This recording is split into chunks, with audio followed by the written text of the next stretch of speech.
Take it easy में आपका स्वागत है। आज हम चर्चा करेंगे ई रूपी पर।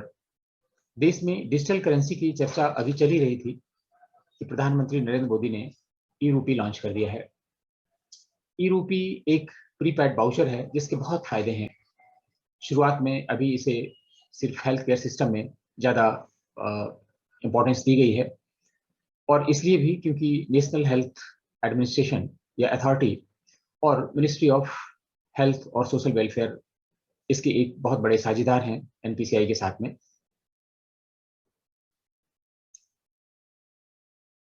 ई रूपी का उद्घाटन करते हुए प्रधानमंत्री ने कहा कि यह भारत में लेस कैश इकोनॉमी और कैशलेस इकोनॉमी की दिशा में उठाया गया बहुत बड़ा कदम है, और इससे एक विशेष तरह के कार्य के लिए जो दिया जाने वाला पैसा है वो उसी मद में खर्च किया जाएगा, यह बात सुनिश्चित की जा सकती है। आइए देखते हैं कि प्रधानमंत्री ने स्वयं क्या।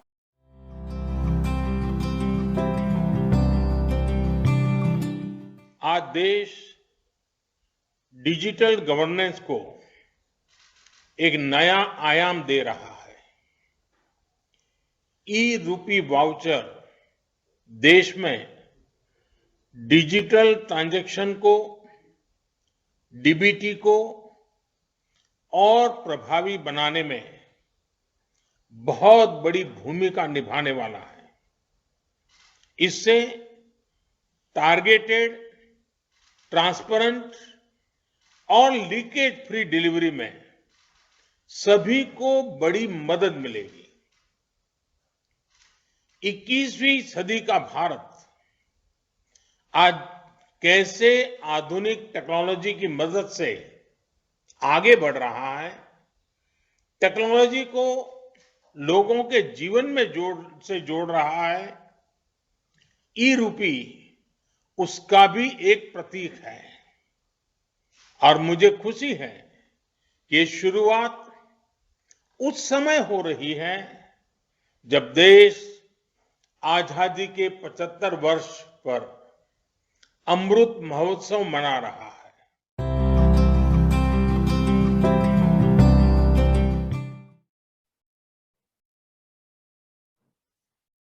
ई रूपी क्या है?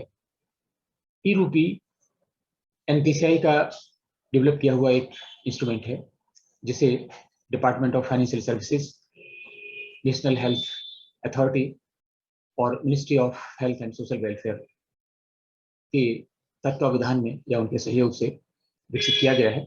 और इसमें जो मुख्य पार्टनर होंगे वो बैंक होंगे, क्योंकि बैंक ही इसमें इशू करेंगे और एक्वायर करेंगे इस ट्रांजेक्शन को।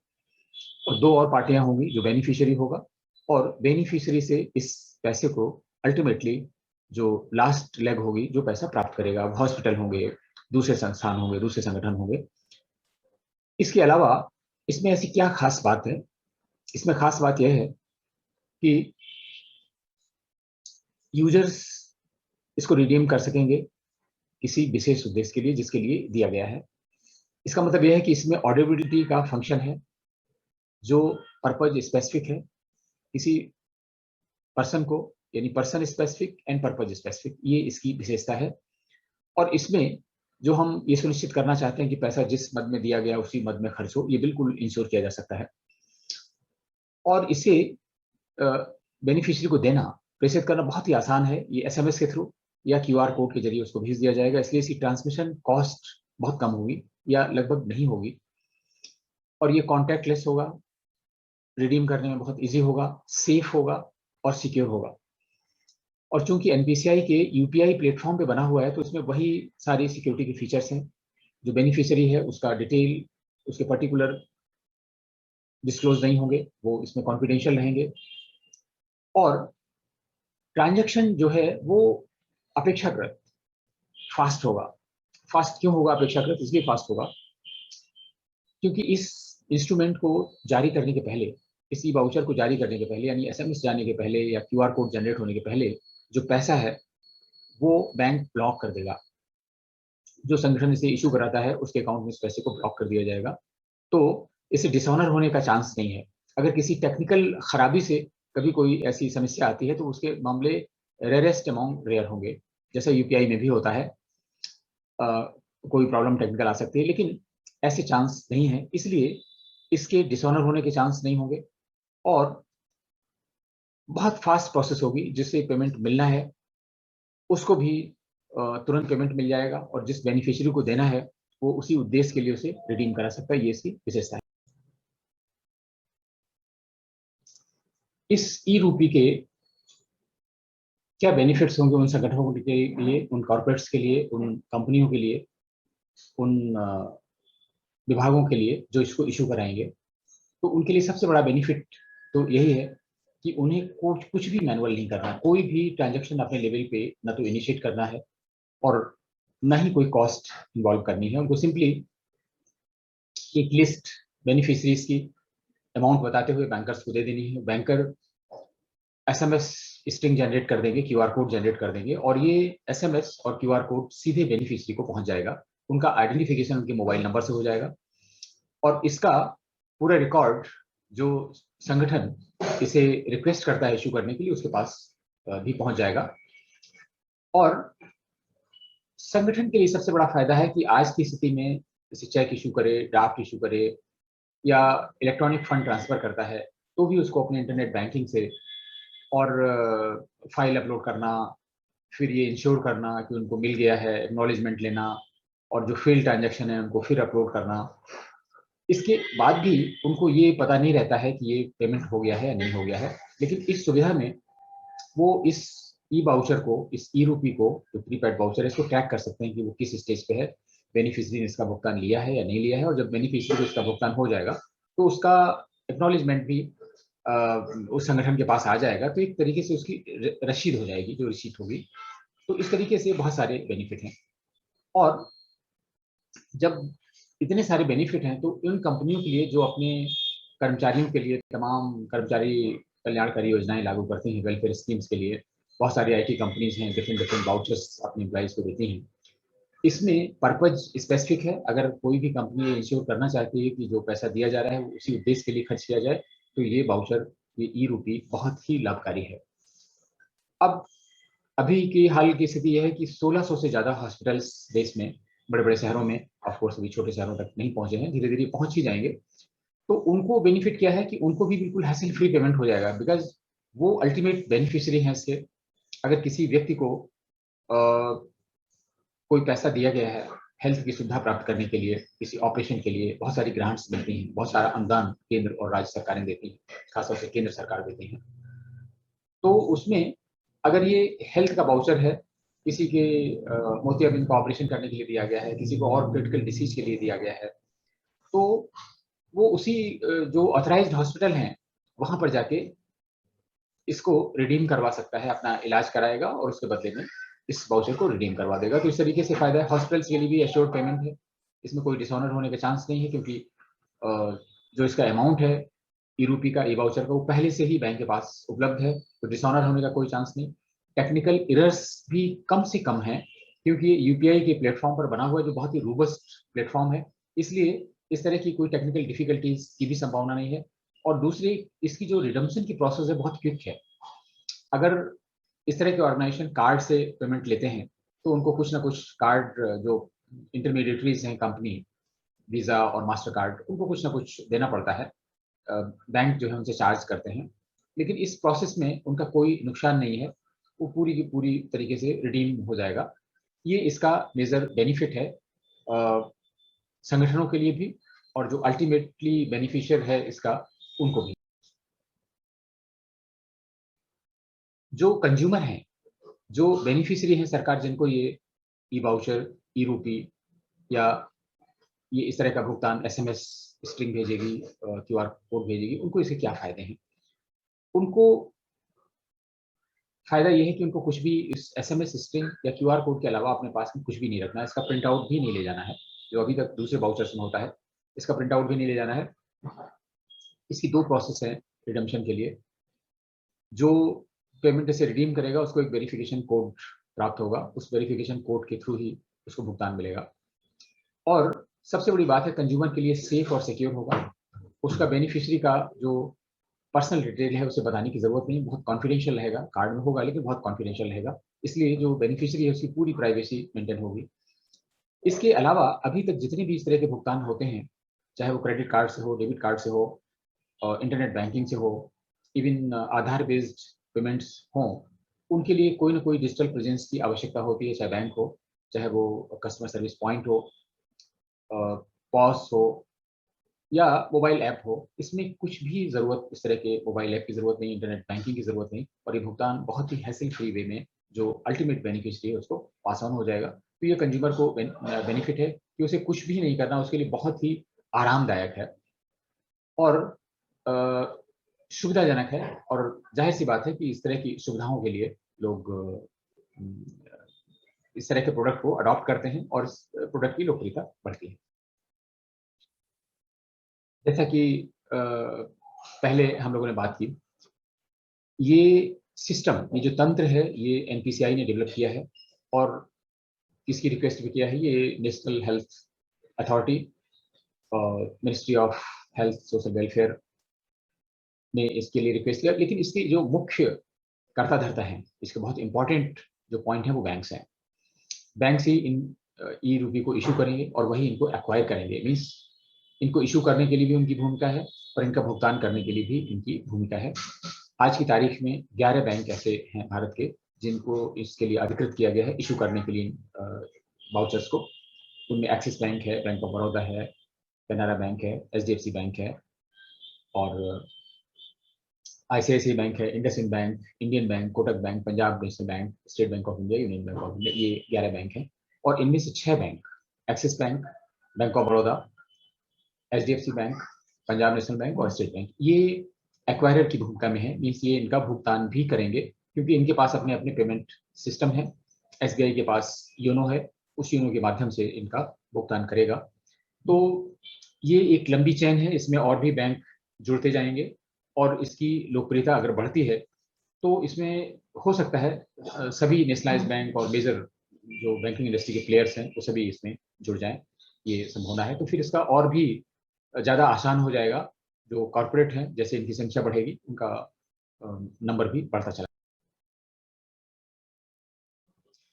इस संदर्भ में एक बात बहुत ध्यान रखने योग्य है, यह डिजिटल करेंसी नहीं है। जैसा कि बहुत सारे न्यूज़ चैनल्स ने, समाचार पत्रों ने कोट कर दिया है, कि डिजिटल करेंसी बिल्कुल भी नहीं है। हाँ, डिजिटल करेंसी की तरफ एक कदम ज़रूर हो सकता है, कैसे वो हम लोग डिस्कस करेंगे। इसमें एक मोटे तौर पे अगर हम देखें, तो एक इश्यूअर बैंक होंगे, एक्वायरर बैंक होंगे। ये दोनों बैंक एक ही हो सकते हैं, अलग-अलग भी हो सकते हैं। इन बैंकों में जो कंपनियां हैं, जो संगठन हैं, जो विभाग हैं, वो अप्लाई करेंगे, किनको भुगतान करना है, वो उनकी लिस्ट और अमाउंट देंगे और संबंधित बैंक क्यूआर कोड जनरेट कर देंगे, एसएमएस स्ट्रिंग जनरेट कर देंगे और बेनिफिशियरी को सीधे पहुंचा देंगे। तो उनका जो आइडेंटिफाइंग कंसेप्ट होगा वो मोबाइल बेस्ड होगा और जो इसको रिडीम करेगा अल्टीमेटली बेनिफिशियरी होगा। जैसे हॉस्पिटल्स हैं या आगे चल के इसमें कोई और चीज़ जोड़ी जाती है, राशन की दुकान जोड़ी जाती है, कोई और मेडिकल स्टोर जोड़ा जाता है, कुछ भी जोड़ा जाता है, तो जो अल्टीमेट जिनको भुगतान किया जाना है, उनको एक वेरिफिकेशन कोड जाएगा, उनके लिए भी हैसल फ्री है। तो ये प्रोसेस बहुत फास्ट है। चेक या इवन इलेक्ट्रॉनिक मोड का जो ट्रांसमिशन है, उससे बहुत फास्ट है। और सबसे बड़ी चीज़ है कि यूपीआई या मोबाइल ऐप बेस्ड जितने भी ट्रांज़ैक्शन हैं, वो आजकल गाँव में लोग जो अभी भी जहाँ पे साक्षरता की दर कम है, वित्तीय साक्षरता तो बिल्कुल भी नहीं है, उनके लिए करना थोड़ा-सा मुश्किल होता है। लेकिन इस केस में उन्हें कुछ भी करना नहीं है। उनको अपने मोबाइल में जो एसएमएस स्ट्रिंग है सिर्फ़ दिखाना है, उसे रिडीम कराना है और जब वो वेरीफ़ाई हो जाएगी तो उसका भुगतान हो जाएगा। सबसे बड़ी बात है, ये पर्सन स्पेसिफिक और पर्पज़ स्पेसिफिक है, यानी जिस व्यक्ति विशेष को दिया जाना है और जिस विशेष उद्देश्य के लिए दिया जाना है, उसी के लिए खर्च होगा। अगर सपोज़ करिए किसी व्यक्ति को लाइब्रेरी बनाने के लिए पैसा दिया जा रहा है, तो वह जो किताब के स्टोर्स होंगे, जो पब्लिशर होंगे, उन्हीं के यहाँ रिडीम हो सकता है। ऐसा नहीं हो सकता कि वो ग्रोसरी की शॉप में जाकर इसका पैसा ले ले। तो इसके बहुत सारे उपयोग हैं, बहुत ही आसान तरीके हैं उपयोग करने के लिए और निश्चित रूप से ये लेस कैश इकोनॉमी और कैशलेस इकोनॉमी की तरफ एक बहुत बड़ा जंप है भारत का। और आपको बता दें कि भारत विश्व में पहला देश है, नंबर 1 पोज़ीशन पे है, जहाँ का भुगतान व्यवस्था, पेमेंट, सेटलमेंट सिस्टम सबसे ज़्यादा उन्नत है, सबसे ज़्यादा विकसित है। इवन विकासशील देश जैसे अमेरिका वगैरह हैं, वहाँ पर इतना उन्नतशील सिस्टम नहीं है। अगर सपोज़ करिए हम भारत से अमेरिका एक चेक कलेक्शन के लिए भेजते हैं, तो जो बैंक है जैसे ही उसको चेक मिलता है वो क्रेडिट एडवाइस इश्यू कर देता है। तो बहुत लोग खुश हो जाएंगे, अरे जैसे ही मिला उसको उसने क्रेडिट एडवाइस दे दी, लेकिन उसका कोई मतलब नहीं, क्योंकि उसमें क्लॉज रहता है 10 दिन का कूलिंग पीरियड, कि 10 दिन के अंदर वो बैंक, संबंधित बैंक आपसे पैसा मांग सकता है, आपका अकाउंट डेबिट कर सकता है, तो फिर ऐसे क्रेडिट का कोई मतलब नहीं।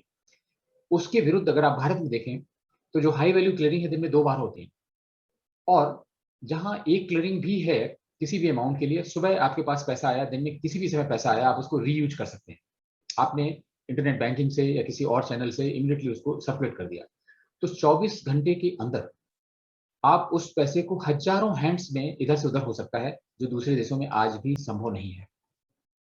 कनाडा जैसे देशों में और भी प्रक्रियाएं हैं जिसमें कंफर्मेशन भी चाहिए होता है, लेकिन मैंने विश्व के कई देशों में देखा, इतनी हैसल फ्री सिस्टम कहीं भी नहीं है। और इसलिए आज अमेरिका में भी जो बड़ी बड़ी कंपनियां हैं, वो भी तारीफ करती हैं भारत के पेमेंट सिस्टम की, और एक तरीके से एक ईर्ष्या करती हैं कि अरे भारत में ये सारी चीजें उपलब्ध हैं, आम आदमी के लिए उपलब्ध हैं, यूपीआई है, इंटरनेट बैंकिंग है, आरटीजीएस है, एनईएफटी है, आईएमपीएस है। मीन्स किसी भी पेमेंट के लिए बहुत सारे तंत्र अलग अलग हैं, कि अगर एक तंत्र में आपको कोई शिकायत आती है, एक तंत्र आपको सूट नहीं करता है, तो आप दूसरे तंत्र में मूव कर सकते हैं। और सबसे बड़ी चीज, ये तंत्र 24/7/365 साल के सारे दिन उपलब्ध है, तो ये बहुत बड़ी बात है। और इसलिए जो डिजिटल करेंसी की बात हम लोग कर रहे थे, ये डिजिटल करेंसी बिल्कुल भी नहीं है। हाँ, डिजिटल करेंसी की दिशा में कदम इसलिए हो सकता है कि इसका जो फीडबैक मिलेगा कि इसकी लोकप्रियता लोगों में कैसे होती है, उस फीडबैक के आधार पर डिजिटल करेंसी लॉन्च करने के लिए सही समय क्या हो, कब लॉन्च किया जाए, उसके लिए क्या और नियम बनाए जाए, ये इसके लिए बहुत महत्वपूर्ण हो सकता है। तो ये डिजिटल करेंसी जारी करने के लिए हेल्पफुल हो सकता है, लेकिन ये डिजिटल करेंसी बिल्कुल भी नहीं है। इसके पहले भी भारत में ई वाउचर्स हुआ करते थे, गिफ्ट कार्ड हुआ करते थे, प्रीपेड कार्ड्स हुआ करते थे डिफरेंट बैंक्स के। स्टेट बैंक ने बहुत पहले शुरू किया था प्रीपेड कार्ड, लेकिन ये पर्पज स्पेसिफिक नहीं होते थे। आप ऑनलाइन पेमेंट के लिए कहीं भी इस्तेमाल कर सकते हैं, लेकिन यहाँ पर इसकी ऑडिटिबिलिटी है, इसकी ऑडिट एक तरीके से हो जा रही है कि अगर हेल्थ के लिए दिया गया है, किसी बीमारी के इलाज के लिए दिया गया है, तो उसका भुगतान हॉस्पिटल को ही किया जाना है, और अगर लाइब्रेरी में किसी किताबों खरीद के लिए दिया गया है तो उसके लिए किया जाना है। तो इस तरीके से बहुत सारी चीजें धीरे धीरे इसमें जुड़ती जाएंगी, और जो इसका बेनिफिशियरी है जिसको ये दिया जाएगा, उसे अपने लेवल से कुछ भी नहीं करना है। अभी तक लोग जैसे कहते हैं कि वो इंटरनेट बैंकिंग नहीं चला पाते हैं, और वो साइबर सिक्योरिटी की भी तमाम सारी रिस्क आ रही है, तो इनमें फिलहाल में वो रिस्क नहीं है। इससे मिलती जुलती कुछ स्कीम अमेरिका में है, हांगकांग में है, जहाँ पे क्या होता है कि शिक्षा के लिए लोग, पढ़ने के लिए जो पेरेंट्स को एक असिस्टेंस सरकार देती है, तो वो ई वाउचर के रूप में देती है, ताकि उसकी ऑडिट हो सके। अगर उनको कैश दे दिया जाए उनके अकाउंट में, तो हो सकता है वो बच्चों को पढ़ाए नहीं और उसको अपने घर गृहस्थी के कामों में खर्च कर लें। तो जो ई वाउचर होता है, एजुकेशन वाउचर जो उनका है, उस एजुकेशन वाउचर को यूनिवर्सिटी और कॉलेजेस में ही खर्च किया जा सकता है। तो वहाँ पे उनका जो है उद्देश्य जो है, वो एक तरीके से प्रूव हो जाता है, और उसी उद्देश्य के लिए खर्च किया जा सकता है, तो मजबूरी में वहाँ खर्च करते हैं। इसी तरीके से ये स्थिति इस वाउचर की भी होगी। और चूंकि भारत में केंद्र सरकार और विभिन्न राज्य सरकारें तमाम मदों में पैसा लोगों को देती हैं, अभी सबसे बड़ी जो सफल स्कीम चल रही है वो डीबीटी है, डायरेक्ट बेनिफिट ट्रांसफर स्कीम। इससे बहुत सारा भ्रष्टाचार रुका है। आशा है कि इस ई वाउचर से, ई रूपी से जो बेनिफिशियरी हैं उनको सहूलियत होगी, और आने वाले दिनों में इसकी लोकप्रियता के आधार पर जो डिजिटल करेंसी लॉन्च करने में एक बहुत बड़ा सहयोग मिलेगा इसका। और उस समय का हमें इंतजार करना पड़ेगा जब भारत में डिजिटल करेंसी आती है। धन्यवाद अंत तक इस वीडियो को देखने के लिए। अगर आपको ये वीडियो अच्छा लगे तो इसे लाइक करें, फॉरवर्ड करें, और इस चैनल को सब्सक्राइब करें।